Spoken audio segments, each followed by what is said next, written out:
And so I got pretty upset with him because he got out and he had a pill bottle that he got the day he got out. They had never given him any pills the entire time he was there for these things. So I agree that it's a bad problem and a wrong problem, but I also agree it's not entirely his fault because he's got a chemical imbalance that nobody is addressing and never has. He's had this since he was a young child. They've addressed his Tourette's, but they've never addressed the ADHD. And I didn't know until I spoke to a doctor a week ago or a couple of weeks ago before he went into the rehab. And the doctor said, they said, so he's got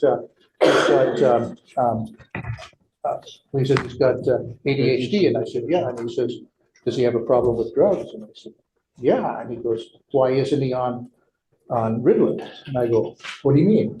He says, that's what Ritalin is for.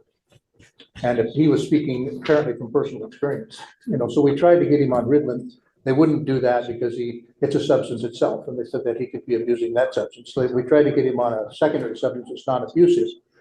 We have fought for weeks, months, and we can't.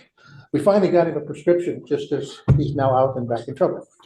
So I only beg that we don't want him on drugs, right? But we understand that maybe there's some underlying compassionate issues, right? And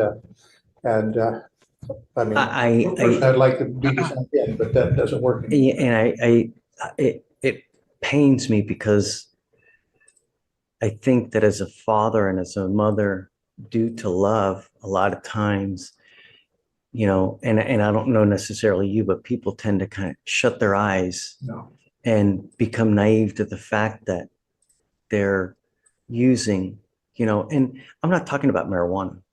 I'm talking about cocaine. I'm talking about meth. Be careless. He's got a license for marijuana. So regardless,